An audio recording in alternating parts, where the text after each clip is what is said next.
Hi guys, welcome back to my YouTube channel. I hope you are doing fabulous. Thank you for always coming back to watch my videos. I do not take your support for granted. Okay, as you can see from the title, today we're talking about my C-section experience that saved my son's life.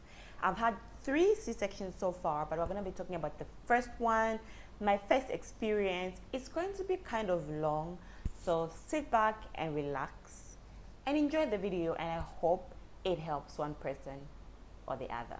All right, let's get into the video.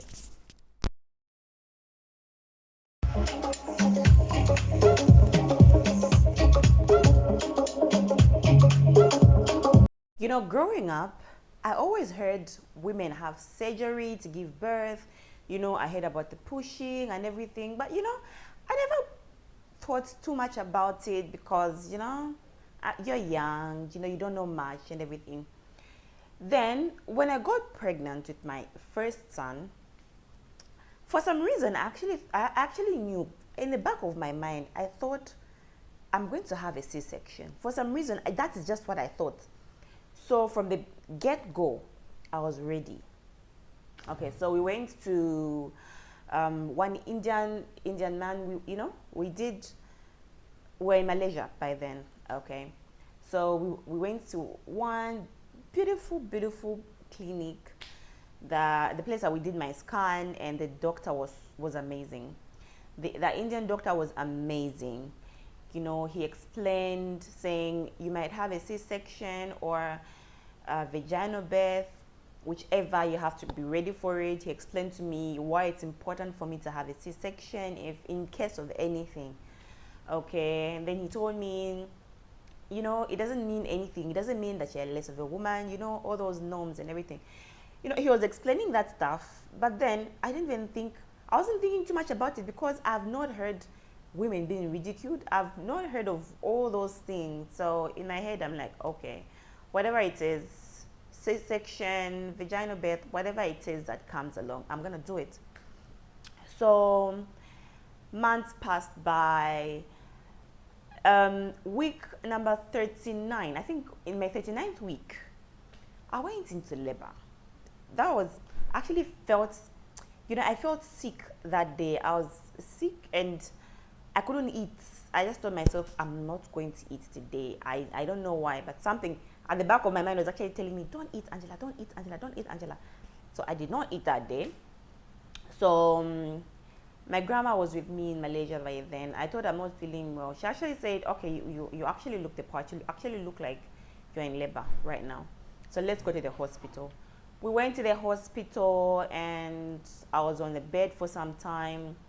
And I was told, this is not labor. You're supposed to go back home. Then if it gets intense, you can come back to the hospital. But then, you know, I'm the one that's feeling the pain, but doctor said we should go back home. It's my first pregnancy, first experience. I don't even know what I'm supposed to be expecting. I'm like, oh, okay, we're gonna go back home. As soon as I got home, it got intense. The kicking, you know, my son would kick so hard and everything would stretch. So painful. Okay, it was so painful. Then my husband asked me. I said, I'm good. I'm fine. We're gonna go in the morning. They said, I don't want to be sent back, so let's go in the morning and everything. So around 5 a.m. he said, okay, no, we have to go now. So we started off. We went straight to the clinic first. They checked me. They said that you've not dilated. I did not dilate, but I was in active labor. So he told me you might have a C-section. Just get ready. I'm like, no problem. Whatever it is, I'm ready for it. So he kept me there for, I think, about 30 minutes. He checked again. It was not opening at all. I was not opening. I was shut, tight. My pelvic floor, my pelvis, whatever it is down there, strong. So I was like, okay. He told us to go to the hospital and just be ready for anything, okay? So we went to the hospital. Then, you know, all these Oibo hospitals, you know, they have everything inside there. So they put me on a monitor. To monitor my son's heartbeats. Okay, and they told me if you dilate at least 4 centimeters or 5 centimeters, then we can find a way for you to push. I was like, anything that I get, I'm going to take it. Okay, so I was on the bed for some time. I went there because that day we woke up around 5. I was on the bed like the whole day. I was in labor like the whole day. Then around 6 p.m., the doctor came and said, they were checking, they check their heartbeats. They put one long paper. I don't even know what it is. That monitors whatever intervals. At what interval does it go up? How long does it stay down? All those fancy machines of the kind. So the doctor said, this heartbeat is slowing down.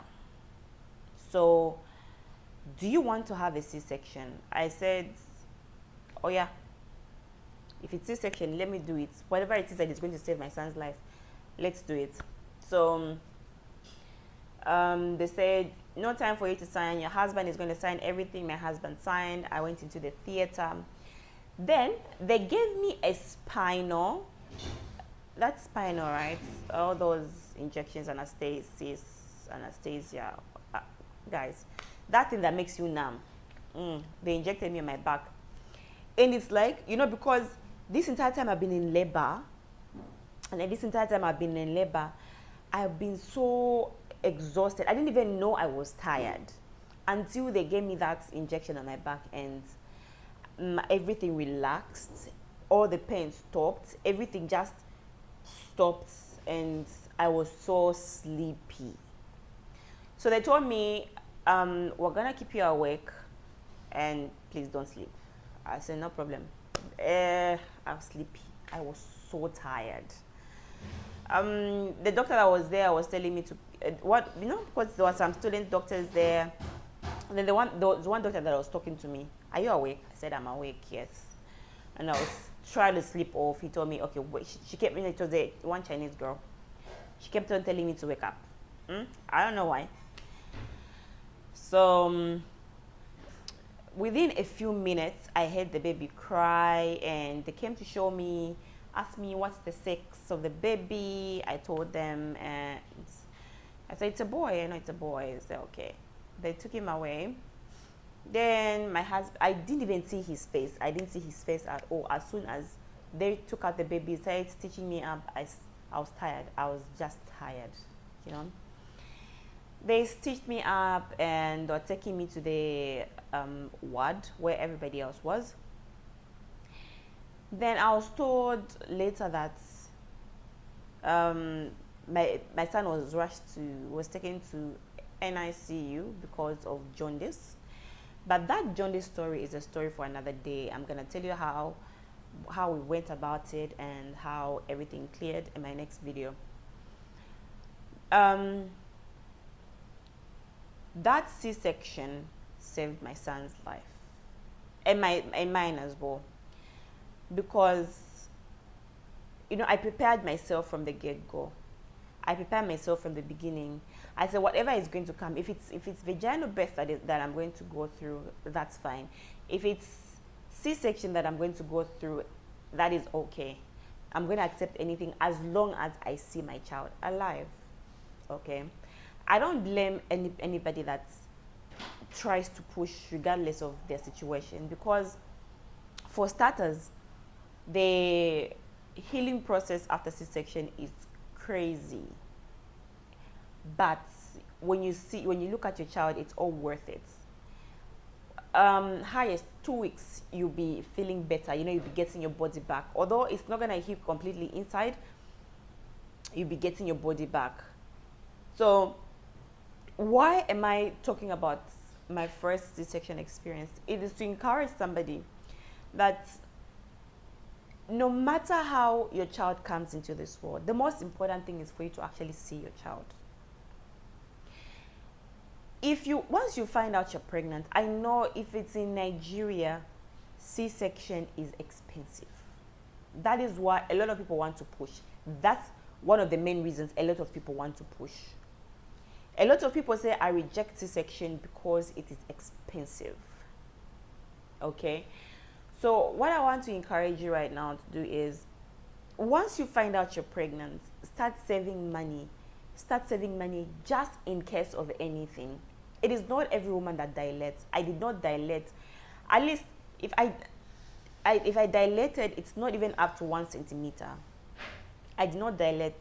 They waited and waited and waited. I did not open up, just not even up to 1 centimeter. You know, some women are like that. And you have to trust your doctors. You have to trust that they've gone to school. They went to school for this thing, and they want what's best for you. Do you understand? A lot of women have lost their lives because they want to push. Some people, some people will tell you, no, you're not meant to push. I'm not going to mention who those people are. You know what I'm talking about. If you've been told that before, you know what I'm talking about. Some people are going to tell you, I reject it for you. No, I was told that I should tell you that you cannot do C-section. But at the end of the day, those same people that are telling you you're not supposed to do C-section, they actually send their wives abroad to go and do C-section, which is not fair at all. So let's not be ignorant. Let's do anything just to make sure we see our children. Start saving. Okay, well, the moment you find out you're pregnant, start saving. 9 months. If you save, let's say you have 500, you throw it in a color, open color, just get color like this, put it one side. If you get 500, put it there. Get 200, put it there. 20 naira, put it there. 50 naira. Just keep on saving, keep on saving, keep on saving, and then at the end of your 9 months journey, you're going to be very, very thankful. In case it's not C-section and you actually push, that money that you saved is gonna be enough, at least to start up. You buy baby stuff, you buy diapers. The first few weeks, or maybe first few months of your baby's life, that money is going to help you.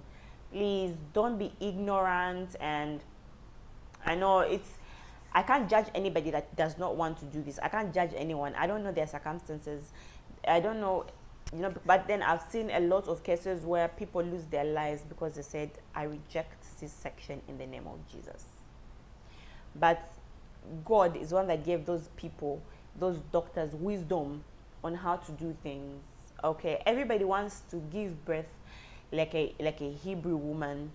Hebrew women gave birth like Hebrew women because they are Hebrew. You are Igbo, you give birth like a Igbo person. You are Yoruba, you give birth like a Yoruba person. You are Bemba from Zambia, you give birth like a Zambian. Just like that. Okay, don't, even in the Bible, it tells you, okay, they gave birth like this, like that. Like, you don't know, maybe they've been doing C-section for a long time. I can't go inside the Bible. I'm not going to go there. So that is it. I'm thankful for all the doctors that encouraged me, everybody that was there for me, especially my husband. My husband said, I was asking him, what if I give birth through C-section? And he told me, anything is fine as long as you've given birth. Baby's alive and you're alive. That's what's important to me. Okay, so I hope this video gets to somebody that okay. I hope it gets to in good health, and I'll see you guys in the next video. Bye bye.